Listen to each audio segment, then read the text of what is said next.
Hello students, welcome to EPG Patashala. I am K. Muralidhar. I am from South Asian University, an honorary professor and a JC Bose National Fellow. Today we are going to discuss about a module which we have given the title Living Processes, but this is the second in the series.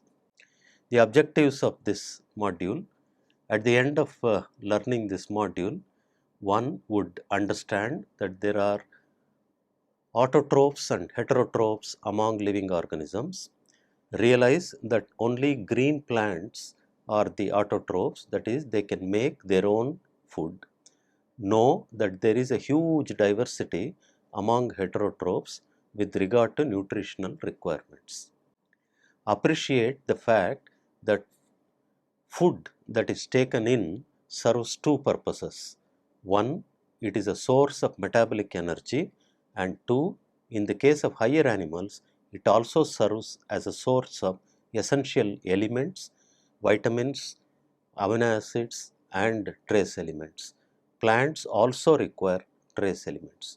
Understand that metabolic energy in the form of chemical bond energy is generated, stored, and utilized by all living organisms as a ceaseless activity till death.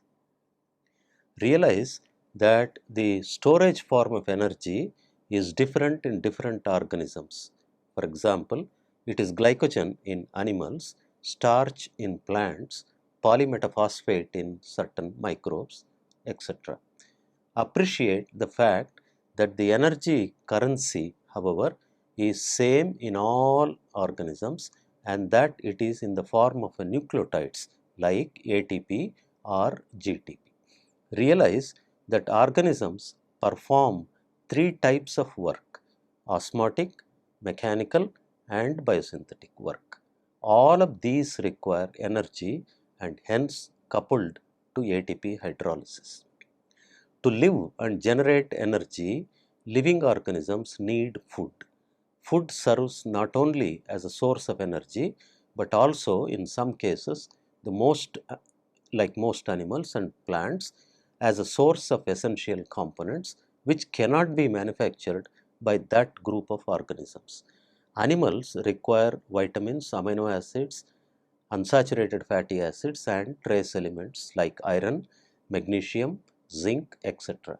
Living organisms are divided into two major groups: autotrophs, that is green plants, and heterotrophs, the so-called consumers of all types, depending on whether glucose can be manufactured by the organism or not. Plants which have the green pigment chlorophyll usually in leaves, but sometimes in other parts synthesizes it, that is, glucose, starch, with the help of sunlight, water from soil, and carbon dioxide from air in a physiological process called photosynthesis. Heterotrophs, on the other hand, exhibit a wide range of dietary requirements.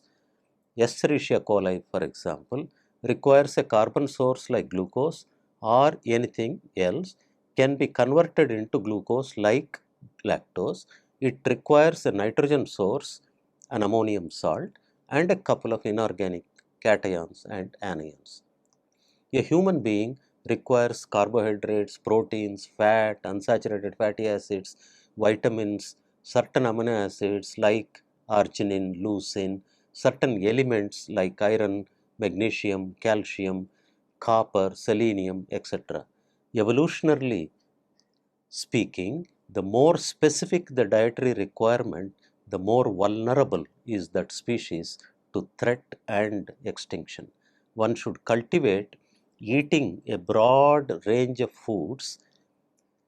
Insects, on the other hand, can make the vitamins but cannot synthesize cholesterol, which has to be produced in the provided from the diet, while the herbivores can consume plant material and get all these nutritional requirements. Carnivores may become deficient due to in course of time because of insufficiency in the diet. Within this module on living processes, how cells divide. If we look at growth as a phenomena, we notice that growth is essentially increase in biomass, and in cellular terminology, this means increase in cell volume and increase in cell number. Here is an example of how cells increase the number by what is known as cellular division. There are a number of ways in which cells divide. One of them is shown here in what is popularly called as mitotic process or mitosis. The whole cell stages during this is divided into a number of stages. The major part is the so-called interphase, or where the cells actually do not divide, whereas the time taken for the actual division, called mitosis, is a small part of this. The entire thing is called cell cycle, and these are indicated here. And the mitosis proper is divided again into 4 stages: prophase, metaphase, telophase, and anaphase, depending upon what are the events that are occurring in the chromosomes picture, as well as in cytokinesis and the division, nuclear division, followed by cellular division. This is followed by what we call as interphase, in which cells actually don't divide, but they prepare for division, and that is again divided into 3 phases: G1, S, and G2. Essentially deals with a process of so-called meiotic division, which is one of the types of cell division which you encounter during gametogenesis. All sexually reproducing organisms are diploid organisms, and in the case of human beings and in higher vertebrates, during pubertal changes, they acquire the ability to produce their so-called gametes. The males produce sperms and the females produce eggs, and the formation of these gametes from the somatic cells or precursor somatic cells, or what we call germline cells, that involves essentially reduction in chromosome number, and it becomes half, and that is shown here. And not only that, during this division, which is called meiosis, it occurs in 2 stages. The first stage is where the chromosome number is reduced to half, and the second stage is where that cell divides like through normal mitosis, and therefore you get 4 haploid cells from 1 diploid precursor cells. And during this meiotic phase or meiotic part of the division, where chromosomes number is reduced to half, there is another event which is indicated here, which we call as meiotic recombination, or where the chromosomal chromatids essentially cross over. There is an exchange of genetic material, as is indicated here, and that results in introduction of variation, of which Darwin was highly confused, as he didn't have a clue as to how you get variation among any living organisms. And this is one of the mechanisms by which meiotic recombination, exchange of genetic material during meiotic division, during gametogenesis, results in the formation or introduction of new variation. This is known. And if this process of genetic exchange of genetic information, essentially, if there are mistakes in this, you get abnormal meiosis and therefore defective germ cells.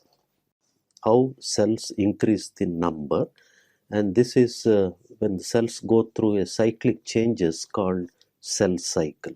The whole cell cycle in an average higher organism or a eukaryotic cell takes about 18 to 20 hours, whereas in a prokaryotic organism like Escherichia coli, a bacterium, it may take hardly 20 minutes. However, prokaryotic organisms do not divide by mitosis. They divide by what is ill understood division type called non-mitotic division. So if you deal with mitotic division in higher organisms or so-called eukaryotic cells, the cell cycle is divided approximately into 2 stages. First stage is called interphase, or where it is actually silent, not in the molecular sense but in the cellular sense, there is no division, followed by what is actual division, which we call as mitosis proper. This interphase is further divided into G1, S and G2 phases. G1 is essentially a stage where all the biomaterials present in the cell are made, more copies of these are made, so that it prepares the cells for cell division. S phase is one where the genetic material, in cases where it is DNA replication occurs, and then this is followed by G2 phase. These are also called as growth phases 1 and 2. And the S phase represents the nuclear division precursor event, which is essentially DNA replication. This is followed by the actual cell division, which is called mitosis proper, which, as we will see, is divided into 4 phases, and this is indicated in the next slide in more detail. Essentially tells you about the different life cycles exhibited by various plant forms, starting from the simplest unicellular plants. Example given here is of Chlamydomonas, and as you notice in this, the life cycle is divided into 2 phases, gametophytic phase and the sporophytic phase. As we go from unicellular Chlamydomonas to higher organisms, higher plants, angiosperms, there is an increasing development or dominance of the sporophytic phase. Essentially, it gives you an indication of in the angiosperms or the flowering plants, what are the parts of this flower, and the male part and the female part, how each one of them give rise to their gametes. In this case, the male is known as the pollen and the female is the egg or the ovule, and how these pollens, unlike in the case of animals, has to be transferred from this part after they are delivered or produced on to the female part, and thus pollen has to be transferred. In many cases, it may go by wind, it may be transferred by organisms like birds, or there are other ways of transferring this pollen. Ultimately, the pollen will fall on the female part and forms what is known as a pollen tube, which finally leads to fertilization. In the case of plants or flowering plants, there is a triple fertilization leading to the formation of ultimately fruit. Gives an example of mammals or organisms among animals which deliver live pups, and part of the development of the so-called fertilized egg is within the maternal organism. Here is an example, as you could have recognized, a example from human beings, where the fertilized egg, through a process called embryogenesis, initially gets implanted onto the mother's uterine wall in the form of what we call as blastocyst, and this develops during embryogenesis, forms a fetus with fully formed organs and organelles, and then it is delivered outside by a process known as parturition. And therefore, during the time period where the mother is holding the baby, their nutritional requirements and all other physiological functions of the new so-called growing fetus is carried out essentially by the mother, and the mother carries out all this by developing an interface called placenta or fetoplacental unit, through which blood supply comes, as well as other functions are carried out by this. Essentially deals with a phenomena which you notice in lower organisms.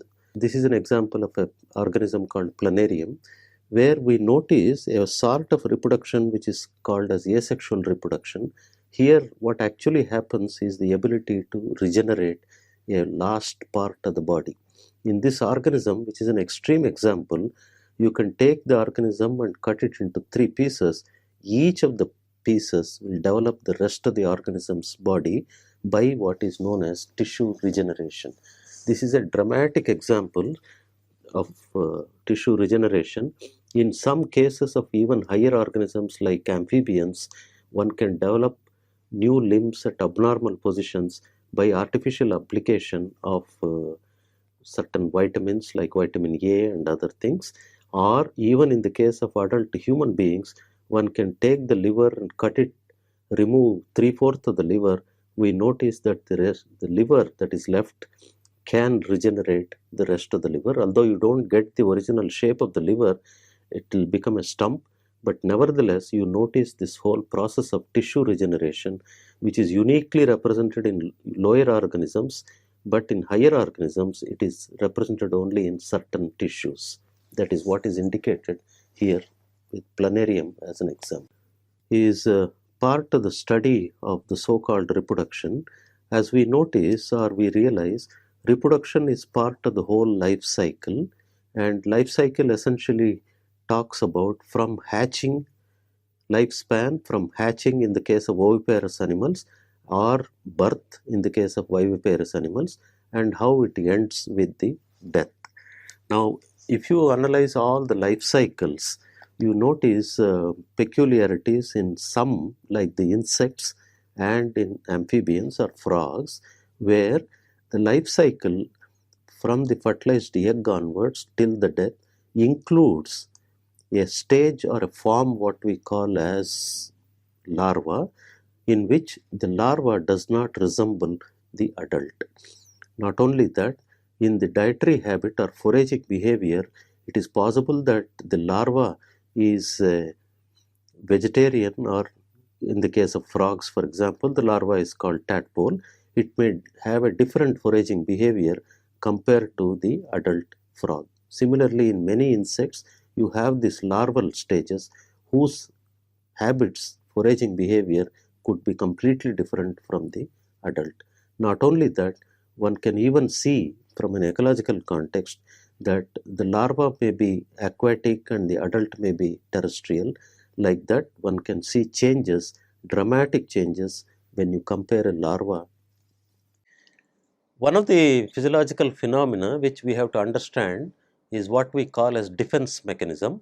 In higher vertebrates, it is also called as the functioning of the immune system. That means whenever we are exposed to a foreign organism which may cause deleterious effect on us, our body has the capability of mounting an immune response. These immune responses are carried out by cells in the blood. So if you analyze the blood and ask how many types of cells are there, we notice that there are basically three types. One, erythrocytes, which are otherwise called as red blood cells. Two, leukocytes, which are called as white blood cells, and platelets. Again, the leukocytes are subdivided into three groups. These are basically monocytes, granulocytes, and lymphocytes. Again, we have these granulocytes divided into three subgroups. These are called as polymorphonuclear leukocytes, and they are either acidophils, basophils, or neutrophils, and these are listed and shown in diagrammatic form in this slide. Now, I mentioned that we are capable of mounting immune response against infectious organisms. This is of two types. Either some cells like macrophages and leukocytes themselves carry out this defense, or some of the leukocytes, called so-called B cells, they manufacture and secrete an army of proteins which are called as immunoglobulins. Rodney Porter got a Nobel Prize for determining the structure of a typical immunoglobulin, as is indicated in this slide. You notice that it has got 4 polypeptides. 2 of them are heavy chains of one type, and the other 2 are called light chains of smaller in size, approximately 25,000 in molecular size. Together, this is called as a gamma globulin or immunoglobulin.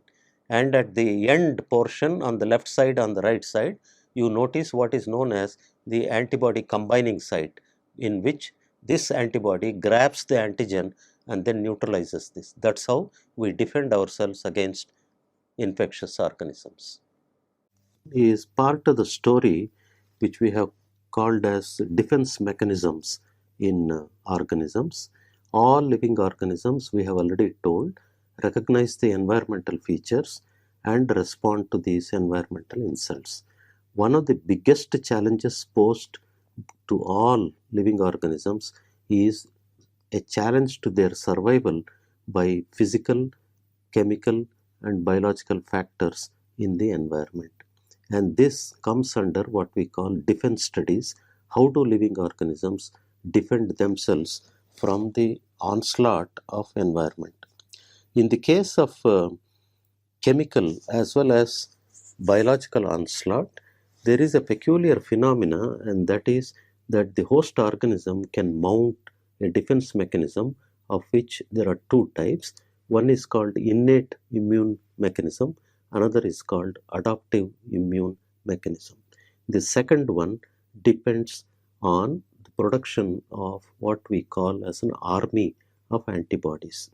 This slide essentially tells how this exposure to a living organism, another living organism, or a part of it, or even a chemical from that, how does it lead to the production of these army, which we gave a technical name, antibodies. As from this previous slide, we have noticed that the antibody is a protein. It has got 4 subunits, and it is also technically called as immunoglobulin. And the organism, when it is exposed to another living organism or a part of it or a molecule from it, that part is called as immunogen or antigen. There is a slight technical difference between an antigen and an immunogen. An immunogen is no doubt an external origin, but it elicits an immune response, whereas an antigen is simply defined as any substance that is capable of binding to the antibody. Now, how does this antigen or immunogen, when it enters a host body, how is it processed and how is it recognized? And that is what this slide tells. This antigen should have certain properties of shape, size, and certain chemical nature, and it is usually caught, recognized, and processed by what is known as antigen presenting cell. Many of our macrophages, which have phagocytic function, especially in the skin and in certain intestinal cells called mucosa associated cells, these have the capability of processing this antigen. There is a lot of information about how this macromolecular antigen is recognized by these antigen presenting cells, what happens when this recognition occurs, how this recognition essentially includes processing of this, breaking it down into number of parts, say peptides from proteins, and then along with another molecule which is present in all these antigen processing cells called major histocompatibility complex 1 or 2, and this is presented to the other set of cells called T cells and B cells. These presenting cells essentially process and then along with this MHC complex present it to actual antibody producing cells, and that is what is shown here. The antigen presenting cell presents a part of the antigen in the surface along with their MHC protein, and the antibody producing cell essentially recognizes this both, and the process has been described in great detail. Finally, this stimulated antibody producing cell, which is a B cell, essentially starts producing the army called immunoglobulins, which are otherwise also called as antibodies. And therefore, there is a stereospecific molecular recognition between the antibody produced by the antibody producing B cells and the antigen, which is presented along with the MHC protein by the so-called antigen presenting cell. Now, in between, there is also something called helper T cells. Now, this whole immune response occurs in two ways. In one, which is popularly called as cell-mediated immunity, and in another, which is known as antibody production, or what we call memory-based antibody production immunity. In the second case, you notice soluble antibodies occurring in the blood, while in the first case, you only see certain cells which are called as the T cells, a sub-branch of subgroup of T cells, recognizing the antigen as well as mounting an immune response. Whereas in the second case, where we talked about memory-based, the B cells not only produce this antibody and exhibit them on the surface, they undergo something called affinity maturation. By a series of cell divisions as well as differentiation, they ultimately become plasma cell, which produces the antibody of highest affinity possible. and that is, of course, you cannot see all these things in this slide. Ultimately, therefore, we mount higher vertebrates, two types of immune response. One where you have a cell-mediated immunity, where the response is given by T suppressor cells and T cytotoxic cells against particulate antigens, while in another case you have the T helper cells stimulating the B cells to produce soluble antibodies. These antibodies are circulating in the blood. They are also known as immunoglobulins. About 1% of our total serum proteins is constituted by this fraction, which is together called as gamma globulin, and that is what is indicated here. Gives an example of how man has exploited basic knowledge in every branch of natural science to make it applicable to create what we call as creature comforts for human life or human welfare. Here is an example from biology. The basic science of which we talked about in the previous slides deals with how higher vertebrates, including human beings, mount immune response to produce antibodies so that they go grab the antigen. It can be an infectious organism, it can be a innocuous chemical, and neutralize that antigen. However, we can apply this knowledge in order to produce what we call in medical terminology prophylactic measures, in which you use the known antigen in some modified form and deliberately administer to such human beings who have never contracted that infection, and as a result of which the administered host organism produces antibodies, and when later in life history, when they are actually exposed to the so-called infectious organism, the memory of these antigens present in the infectious organism is somehow lasting for at least 3 years in the host organism, and they produce in a heightened response, which is also technically called anamnestic response or secondary immune response, a huge quantity of antibodies with high affinity, and they will grab the organism infectious dangerous element, foreign element, and then neutralize it. And therefore, as a result of this artificial procedure, man can confer immunity against certain diseases. The first example of this was in the literature. It is usually the credit is given to a person called Edward Jenner, who essentially developed a vaccination procedure where he injected cowpox extract into children and then showed that they are afterwards, when they are exposed to smallpox, they are not developing the symptoms of smallpox. This is the first example.